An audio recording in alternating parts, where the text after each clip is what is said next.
Hello student, कैसे हो आप सभी। उम्मीद है बहुत अच्छे होंगे और बहुत मन लगा के अपनी पढ़ाई कर रहे होंगे। मैं प्रिया स्वागत करती हूँ आपका आपके यूट्यूब चैनल प्री 10 क्लासेस में, जहाँ पर हम पढ़ने वाले हैं आज क्लास 10 का साइंस का चैप्टर नंबर 10।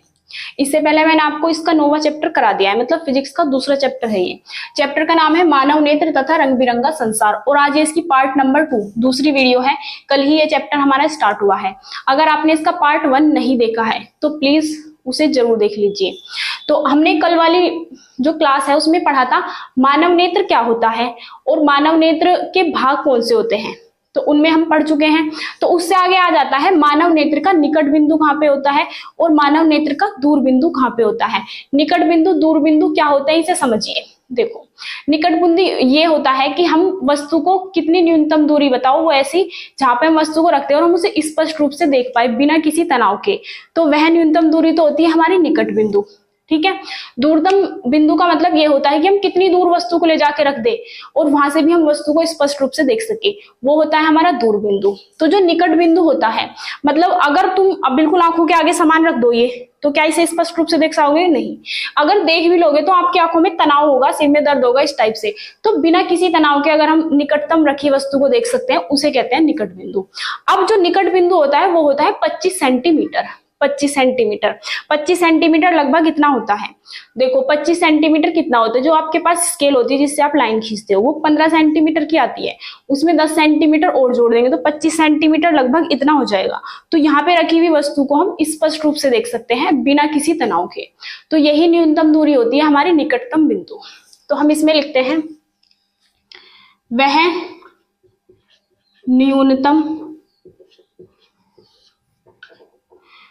न्यूनतम दूरी जिस पर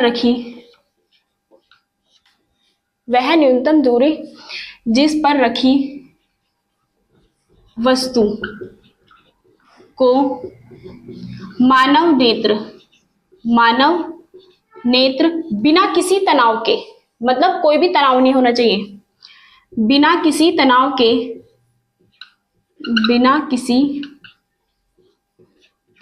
के स्पष्ट रूप से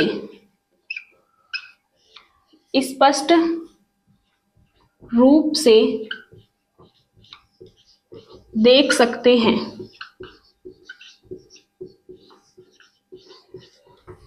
उसे क्या कहते हैं? मानव नेत्र की निकटतम दूरी या फिर उस बिंदु कहते हैं निकटतम बिंदु। देख सकते हैं वह दूरी मानव नेत्र की निकटतम दूरी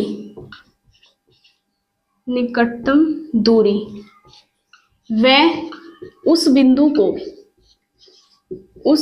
को जिस पर वस्तु को रखा जाता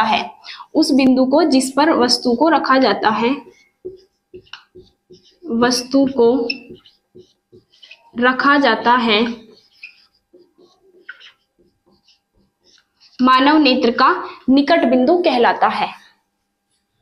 मानव नेत्र का निकट बिंदु कहलाता है। अब इसका मान कितना होता है? जो स्वस्थ नेत्र होता है, स्वस्थ नेत्र के लिए निकट बिंदु कितना होता है हमारा? 25 सेंटीमीटर। तो हम इसे भी लिख लेते हैं। स्वस्थ नेत्र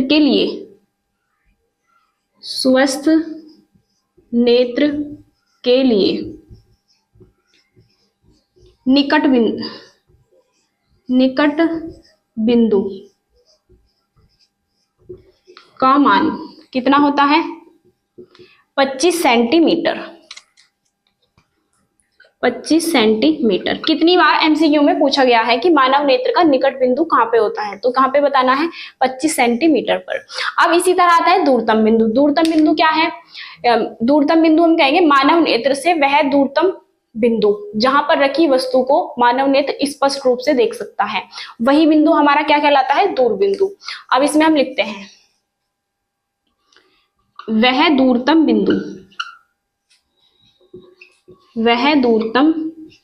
बिंदु जिस पर रखी वस्तु को जिस पर रखी वस्तु को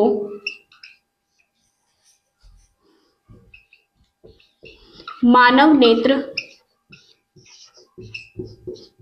स्पष्ट रूप से देख सकता है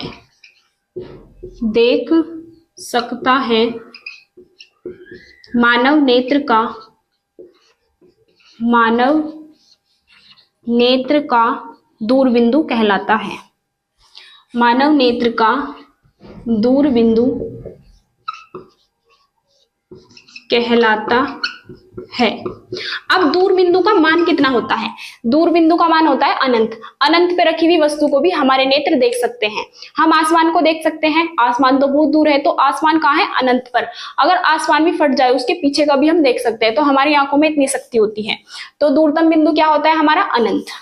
तो इसमें हम लिखेंगे स्वस्थ नेत्र के लिए। लेकिन नेत्र स्वस्थ होने चाहिए, जिसमें कोई दोष है वो नहीं देख सकता। 25 सेंटीमीटर और ये मतलब ये दूरी किसके लिए है? हम निकट बिंदु या दूर बिंदु स्वस्थ नेत्र के लिए ले रहे हैं। स्वस्थ नेत्र का दूर बिंदु बराबर कहां पे होता है? अनंत पर। उम्मीद है आपको समझ आ गया होगा। अब आप इसका स्क्रीनशॉट लेके नोट कर सकते हैं। अब हम आगे पढ़ने वाले हैं दृष्टि विस्तार व दृष्टि दोष। तो सबसे पहले हम दृष्टि विस्तार पढ़ेंगे। दृष्टि विस्तार क्या होता है? जैसे कि जहां से लेके और जहां तक हमारे नेत्र देख सकते हैं, उसके जो बीच का क्षेत्र होता है वही क्या है? हमारा दृष्टि विस्तार। मतलब जहां तक हम देख सकते हैं वही क्या होता है? दृष्टि विस्तार। तो हमें दृष्टि विस्तार में क्या लिखना है? निकट बिंदु। हमारे नेत्र देख कहां से कहां तक सकते हैं? निकट बिंदु व दूर बिंदु के बीच तक ही तो देख सकते हैं, तो उसके बीच का क्षेत्र क्या होता है? हमारा दृष्टि विस्तार। तो इसमें हम लिखेंगे मानव नेत्र के निकट बिंदु। निकट बिंदु कहां पे होता है? 25 सेंटीमीटर पर। निकट बिंदु व दूर बिंदु के बीच की दूरी के बीच का क्षेत्र, या फिर बीच की दूरी भी बोल सकते हो, बीच का क्षेत्र ही दृष्टि विस्तार कहलाता है। दृष्टि विस्तार कहलाता है। मतलब हमारे नेत्र जहां से लेके जहां तक देख सकते हैं। तो इसमें हम क्या लिखेंगे? अर्थात हमारे नेत्र जहां तक वस्तु को देख सकते हैं उसके बीच का क्षेत्र ही होता है हमारा दृष्टि विस्तार। अर्थात जहां से लेकर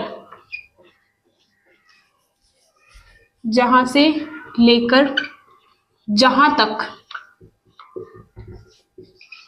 हमारे नेत्र देख सकते हैं, हमारे नेत्र देख सकते हैं, वही क्षेत्र क्या होता है? हमारा दृष्टि विस्तार।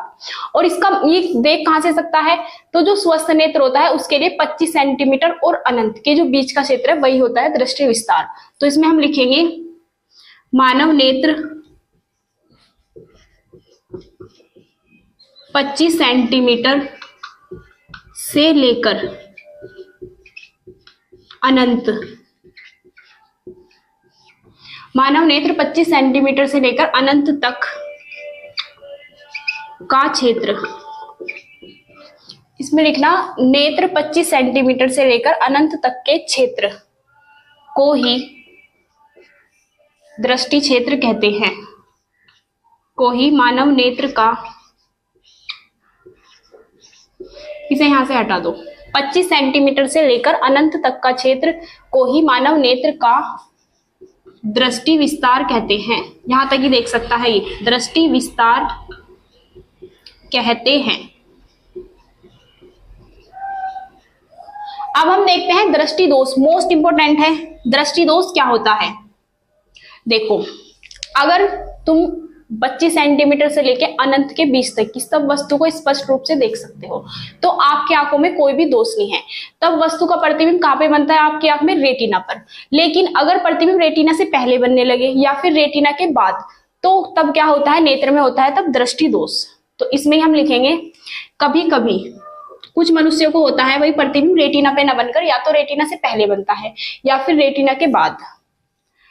कभी कभी मानव नेत्र में वस्तु का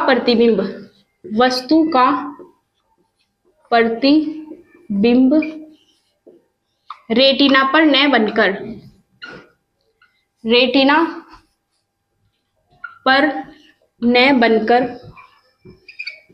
रेटिना से पहले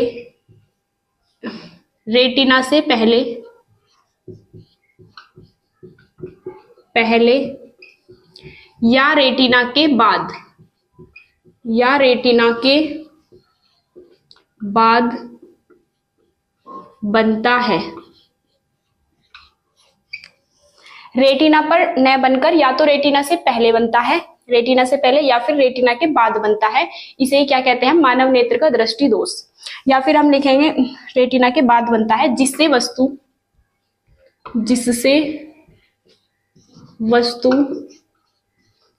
स्पष्ट रूप से दिखाई नहीं देती। दिखती तो है लेकिन स्पष्ट रूप से नहीं दिखती। स्पष्ट रूप से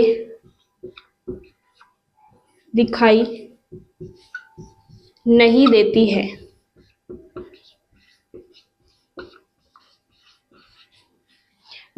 है। दृष्टि दोष कहलाता है। दृष्टि दोष कहलाता है।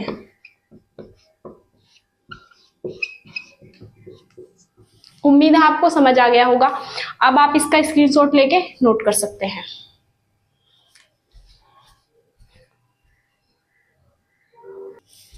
अब हम आगे पढ़ने वाले हैं दृष्टि दोष के प्रकार। जैसे कि हम दृष्टि दोष पढ़ चुके हैं, उनके प्रकार, दृष्टि में जो दोष होता है वो कितने प्रकार का होता है। और एक पढ़ने वाले हैं मानव नेत्र की संवेदन क्षमता। मोस्ट इंपोर्टेंट डेफिनेशन है, कितनी बार बोर्ड एग्जाम में पूछी जा चुकी है। तो अब हम क्या लिखेंगे? दृष्टि दोष के प्रकार। तो इसमें लिखेंगे हम दृष्टि दोष के निम्न प्रकार है। मतलब कितने प्रकार के होते हैं दृष्टि दोष? निम्न प्रकार है।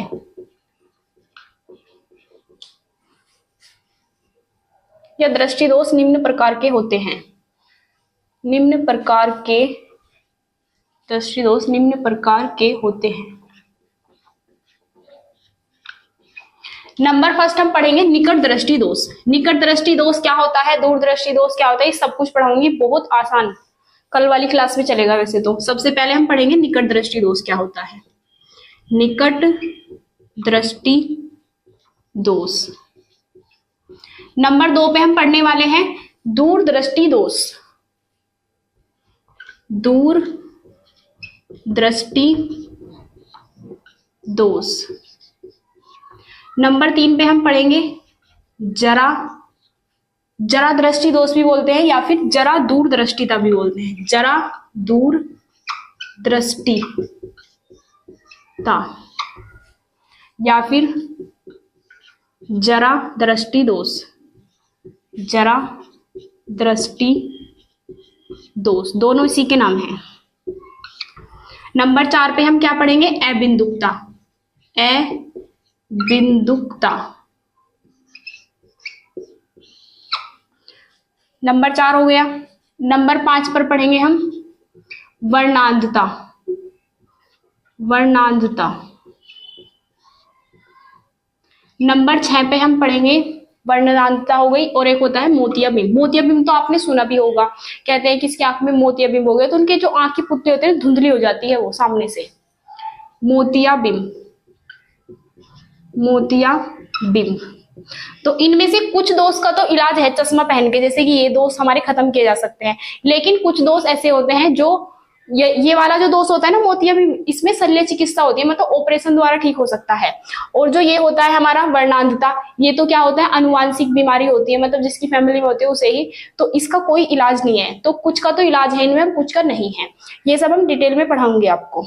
अब हम क्या पढ़ने वाले हैं, मानव नेत्र की समंजन क्षमता। सबसे इंपॉर्टेंट डेफिनेशन इस चैप्टर की यही है, मानव नेत्र की समंजन क्षमता, या फिर ऐसे भी आ सकता है समंजन क्षमता किसे कहते हैं। इसे समझिए। देखिए, कोई वस्तु जब निकट रखी है तो हमारे नेत्र निकट भी देख सकते हैं, कोई वस्तु थोड़ी सी दूर रख दी उसे भी देख सकते हैं, बहुत दूर रख दी हम उसे भी देख सकते हैं। तो जो हमारा नेत्र लेंस है, नेत्र लेंस, इसमें क्या होती है, इसकी फोकस दूरी होती है। तो इसकी फोकस दूरी को समायोजित करने की जो क्षमता होती है, निकट है तो हम इसकी फोकस दूरी को कम कर देंगे, दूर की वस्तु देखनी है तो हम फोकस दूरी को नेत्र की बढ़ा देंगे।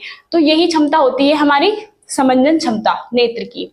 तो इसमें हम क्या लिखेंगे, मानव नेत्र द्वारा जो नेत्र लेंस होता है उसकी फोकस दूरी को समायोजित करने की क्षमता को ही हम क्या कहते हैं, नेत्र की समंजन क्षमता। तो इसमें हम लिखेंगे नेत्र द्वारा या नेत्र की वह क्षमता, नेत्र की वह क्षमता जिससे वह नेत्र लेंस की फोकस दूरी को समायोजित कर सकते हैं या फिर बदल सकते हैं, जिससे वह नेत्र लेंस की फोकस दूरी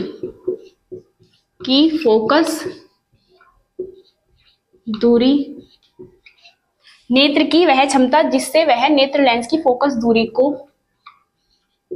बदल सकता है। मतलब निकट की वस्तु देखनी है तो फोकस दूरी कम कर देगा, दूर की वस्तु देखनी है तो दूर कर देगा, मतलब फोकस दूरी दूर कर देगा।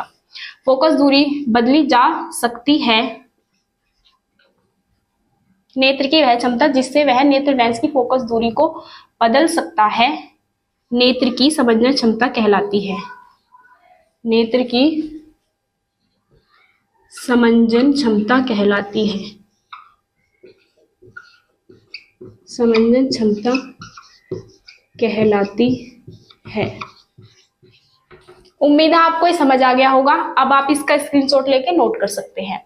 कल हम क्या पढ़ेंगे, कल हम पढ़ेंगे निकट दृष्टि दोष क्या होता है, इसे डिटेल में पढ़ेंगे। निकट दृष्टि दोष क्या होता है, इसका कारण किस प्रकार के, मतलब इसका कारण क्या है, क्यों होता है निकट दृष्टि दोष, और इसका निवारण हम किस प्रकार करेंगे। और मैं बता देती हूँ, अगर आप हमारे चैनल पर नए आए हैं तो चैनल को सब्सक्राइब जरूर कर लीजिए और वीडियो को लाइक करना ना भूलें। अब आप इसे नोट कर सकते हैं।